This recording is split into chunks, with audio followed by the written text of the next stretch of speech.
Já, Ragnheiður, til hamingju með annað sætið í North Ultra. Takk. Heyrðu, þú ert búin að vera að hlaupa svolítið löng hlaup í sumar. Hengilinn 100 mílur og svo Laugaveginn. Og staðið bara vel. Hvernig þetta allt saman að hlaupa svona mikið og langt?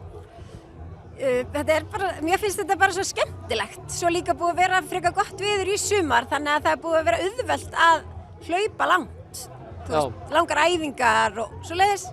Já. Og svo er ég líka búin að hafa æfingarnar bara mjög skemmtilegar.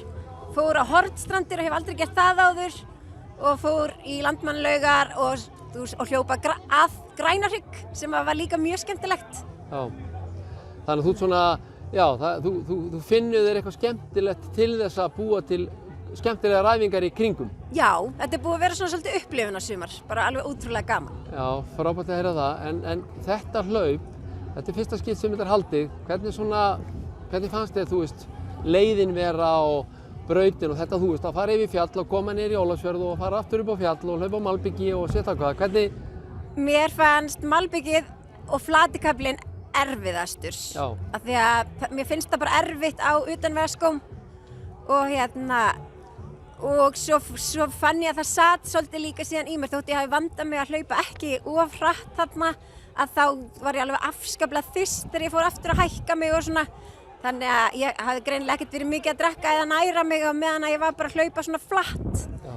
En mér finnst allt í þessari braut sem er utanvega alveg mjög skemmtilegt. Já. Það sem var erfiðast var eftir að við fórum upp aftur frá Ólafsfirði. Já. Þá förum við upp fjall í miður, man ekki hvað það heitir allt. Og svo förum við þar niður og þá er ekki stígur. Og ég fann einhvern veginn ekki flögginu, ég átti mjög erfitt, ég var alltaf að hlaupa út af trakkinu þótt ég var að reyna að fylgjast með því. Já. Og það var svona, það var ekki auðvelt niður hlaup, bara lyng og gras og erfitt að finna, þú veist, að hlaupa það síðan. Já, þá var ég búin að finna af þessu flöggin þegar þetta var orðið svona lyng og gras. Hvernig með svona, þarftu að huga í þessum löngum hlaupum, næringarlega síðan, hvað er þetta að gera í vikunni á undan? Ertu svona sérstaklega að hugsa það eða ertu bara svona, ertu alltaf holl og orkurík í mat? Ég borða örugglega mjög orkuríkan mat en hann er ekkert alltaf hollur. Ég reyni að drekka mikið áður en ég fyrir langt hlaup og svo er þetta svona fyrsta sumarið mitt þar sem að mér gengur bara ágætlega að næra mig þegar ég er að hlaupa. Já. Og mér finnst það skemmtilegt og gaman að koma í mark og vera ekki gjörsamlega bara búin með alla orku sem maður hefur, svona næringa. Já. En Twixið þarna uppi áðan var alveg rosalega gott. Frábært. Takk fyrir þetta og til hamingju aftur. Takk fyrir það.